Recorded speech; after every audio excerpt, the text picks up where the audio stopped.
Well, hey folks, my name is Brad, and if you happen to be new to my videos, I hike up into the mountains of Vermont searching for treasure with my metal detector, and today is no different. I hiked for about 45 minutes to be where I am today, standing in front of an old stone-lined foundation from a home that was here well over 150 years ago. Now, truth be told, I don't know a lot about the folks that lived here, but hopefully the things that we find in the ground today can tell us a story about who they were and what they were up to. Now, if this is one of the first of my videos that you've seen, I publish one of these every single Friday. So if you like what you see here today, consider hitting that subscribe button or just come on back next week. I'm gonna get that metal detector out and see what we can find. Well, you can see I already kicked the leaves away because there's just a ton of targets right here. It sounded like there was something right on top. But over here we've got a 97, which seems impossible, 99. Right here we've got a 90. Over here there's an 87. Like I said, it felt like everything was right on top, but I don't know. Let's start with this one. This one's down to an 86 that I kicked at.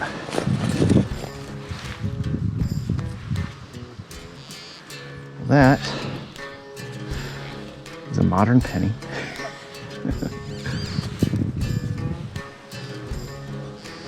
Oh, that's a parasol slide. Which is old. It's a shot bullet. Mushroomed bullet. What a weird little area.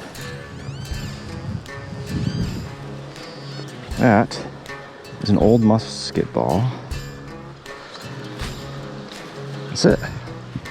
Well, what a strange little pile of items. Well, it's not uncommon at all to find spills of coins, spills of buttons, but this little spill of items is probably one of the weirdest I've ever come across. And in my mind, really there's only two explanations, and I'll let you decide what that might be. So as we saw, we had 12 cents in modern coins, less than 50 years old. We have an old musket ball, a modern copper-jacketed bullet, and another old parasol slide. Talked about parasol slides in a recent video. You can see the thumbnail for that one right here. Now, how did all of these little objects end up in one small place? As I said, probably two different scenarios. One of them is that I'm pretty close to the old dirt road. It's possible as folks were doing work on this road, or maybe even water runoff, these things somehow got collected and all pushed here at the same time. Just kind of a natural collecting spot, much like you might find gold in a river. But what I think is probably more likely is that there was somebody here metal detecting before me. They found all of these objects scattered about the property, and then either threw this stuff out because they thought it was junk, which seems unlikely because the musket ball and the coins, or maybe they had a hole in their finds bag and they lost these things just like the original owners. Maybe the coins belong to them, who knows? I'm certainly going to make sure they make it home with me in my finds box. Finders keepers, I guess, right? Pretty strange, but I'll take it. 78. Sounds pretty shallow.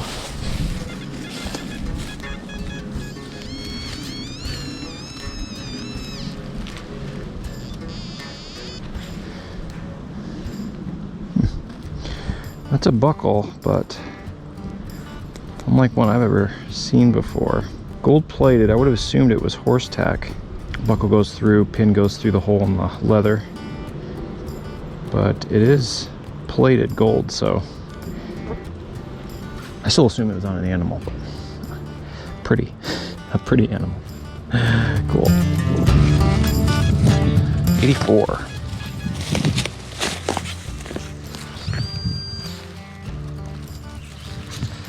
No way. Man, look at this beauty of a bell.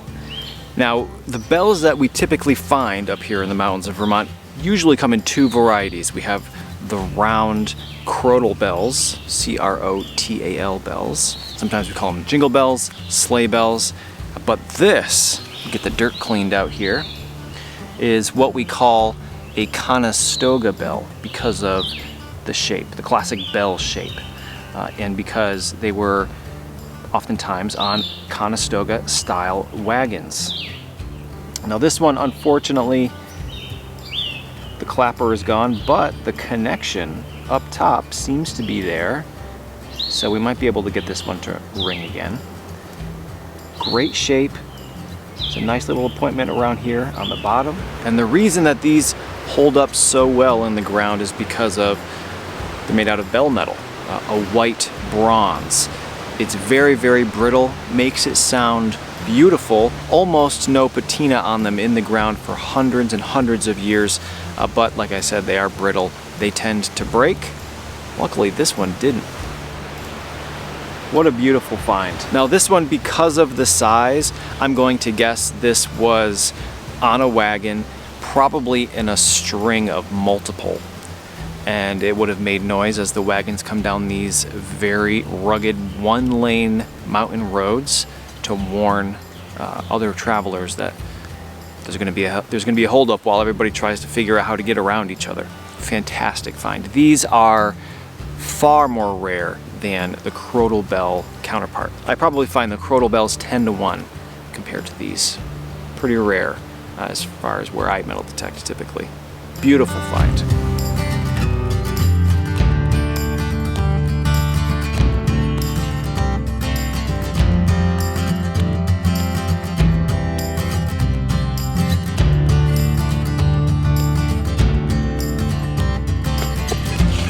Pretty nice sounding, 84, 85.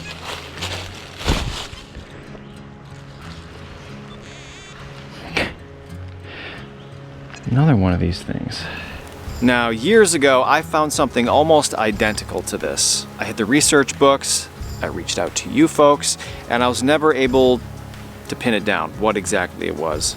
But this is yet another pretty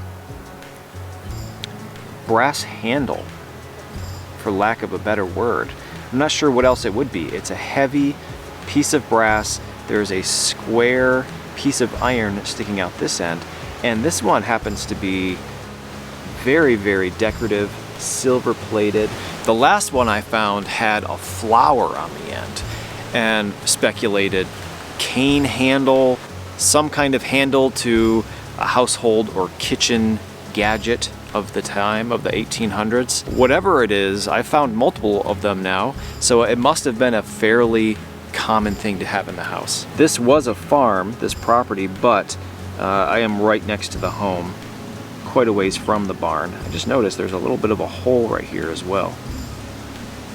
But it does certainly seem like something you would hang on to. Turn to you folks again. Do you have any guesses? You don't have to necessarily know what it is, but sometimes folks are right and they don't even know it. An old brass handle, very, very heavy, square drive piece of iron in this end. Let me know what you think. If I happen to find out before I publish the video, I'll write it down below, but not holding my breath. 71. Whoa, what is that? It's like a button. Well, if you've ever seen any of my videos in the past, or really any metal detecting videos whatsoever, you'll probably know that finding these metal buttons are not uncommon whatsoever. I'll oftentimes find a dozen, 2 dozen every trip out.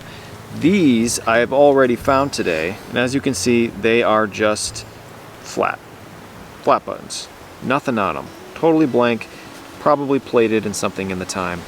Very rare we find anything that looks anything like this. It didn't read high enough on the metal detector for it to be solid silver, and I do think I can see right on the tips of these kind of ball shapes, the silver plating is wearing off. So it is copper or brass plated in silver, but man, can you imagine an entire shirt covered in these things? Maybe a dress. You can see how thin it is. The shank is intact, which can tell us that it was actually the thread that broke and not the button shank. You know, not necessarily historically significant. It's not a military button. It's not a George Washington inaugural button, but it is out of the ordinary for me. Incredibly beautiful. Something I'm happy to find. Let's see if maybe she lost a few more of these.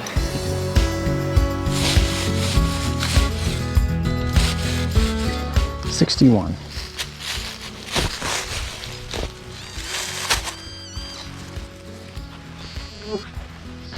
Oh, nice. Well, this is an extremely common find. I can't tell you how many of them I found, but I still love finding them because sometimes there's a date. Fortunately, it does not appear this one has a date. There's usually a patent date right here. 1850s, 1860s, 1870s, somewhere around there. If you don't already know, any guesses? It looks like junk, and truth be told, it kind of is junk, but in the time, there would have been nails through these, holding it onto the bottom of somebody's shoe. Folks in the metal detecting hobby call these things toe taps. It has nothing to do with tapping your toe, and in fact, sometimes these went on the heel as well. But you have to imagine if you lived up here in the mountains, you wouldn't want to take the trip to bring your shoes or boots to the shoemaker or the cobbler to get them repaired, or even, God forbid, buy new shoes, right? So you could buy these things, put them on your heel or on your toe, and extend the life of your shoe just a little bit longer. Pretty cool. A toe tap. Unfortunately, this one doesn't have a date, as I mentioned, which through the patent date we can figure out who made it, but we know what it is. A common find, but one that tells a pretty good story. Let's see what else we can find.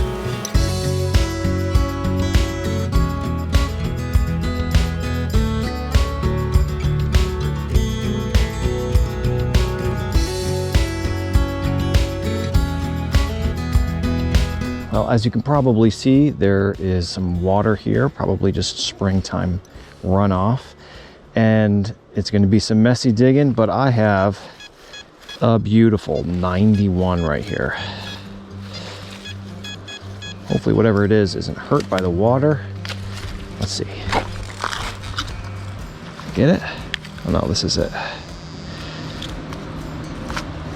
Just some brass stripping? No, what is this?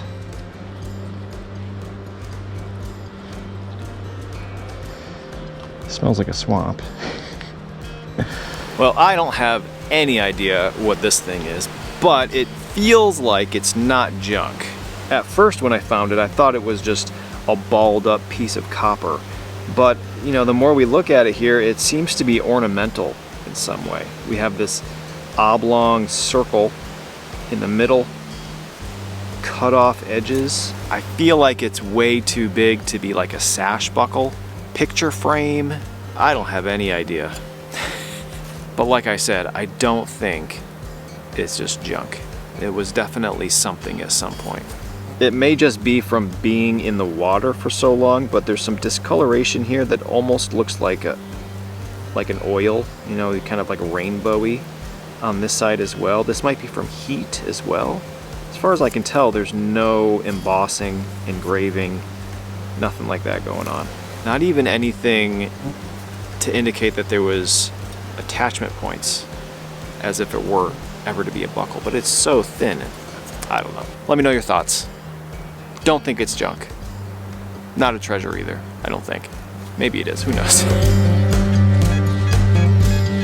84.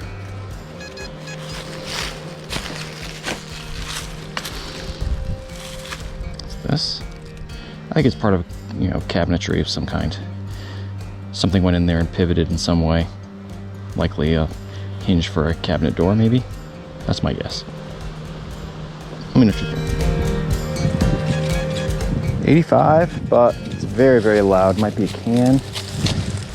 It might be a big silver coin. No way, it's neither. Are you kidding me? Another one. Unbelievable. I think it's been years since I have found a Conestoga bell. I might only have one or two this size. I've been lucky enough to find several of the large ones. And here we are today with two. I got out the one I found earlier here. Yeah, this one unfortunately does not still have that iron attachment point up in the top. And it's very subtle, but the one I just found is actually very slightly larger, so it is a different bell. Lesser quality, probably didn't sound as nice, not as brittle as this one is. as it is crumbling around the outside. But man, look at that. Now, as I had mentioned before, they were probably poor farmers. These were probably on the same string of bells, just use what you had. Why they lost 2? I always try to put myself in their place, imagine what it was like at that time. How do you lose bells off of your wagon? I don't know, but I have a fun story I've told before. My wife and I went to a living museum and were lucky enough to actually ride one of these old wagons pulled by horses to cut ice out of a reservoir, ice blocks. We were driving these wagons up a very narrow road, and there was another one coming. And so we had to pull off, and they almost tipped it. We all had to get off, and they had to take the horses off and turn it all around. It was a big fiasco, but they almost flipped it. So it seems like that wasn't an uncommon thing, especially on these old mountain roads. If you have to stop and move around somebody, it was a problem. So maybe these folks tipped their wagon on more than one occasion and broke the bells off. In any case, I have them now. And one of them we're going to try to put the clapper back in, but the other one, we'll try with that one too, but this one will be a lot easier. Awesome, awesome, awesome. I love finding bells. They're almost always the round crotal bells. These are a real treat. And 2 in one day, unbelievable. All right, folks, well, I put in a solid 7 or 8 hours straight of metal detecting today, and although I didn't find piles and piles of valuable coins and jewelry and other treasures, I am happy with these quintessential poor Vermont farmer objects I did find, because I think they tell a great story. That being said, I am exhausted, and this delightful combination of black flies and mosquitoes that we have out here today is absolutely brutal. I'm not ashamed to say that they are chasing me out of the woods right now.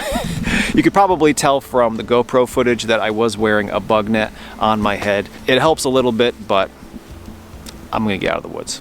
I've got everything I found today all laid out on this rock. Let's take a look at it. All right, well, it does not get much more poor Vermont farmer way up in the mountains than this pile of treasures, right? Almost all of this stuff I find on a daily basis up here. Back here in the corner, we have some spoons. This is a fragment of another utensil. Lamp pieces over here, a couple buckles. Probably my favorite finds of the day, 2 matching tiny Conestoga bells. Some harmonica reeds. I speculated that they may have gone to the same harmonica, but one of them had 10 reeds and the other one had 20 reeds. Twice as many possible notes, which is pretty cool. And on top of that, another reed of some kind, whether it was a pump organ or a harmonium or who knows. We have some, what I believe is more than likely cabinet hardware. We have the parasol slide that was with our very strange spill of items. I did find 1 suspender clip, a toe tap, 4 buttons, really 5, but this one is special. And then our mystery handle of some kind. I found those in the past, still haven't figured out what it is. If you know, let me know. All right, folks, thanks again for watching. I hope you enjoyed today's video. I'm going to get this bug net back on my head, and hopefully I'll see you next week for another new adventure somewhere up here in the mountains of Vermont.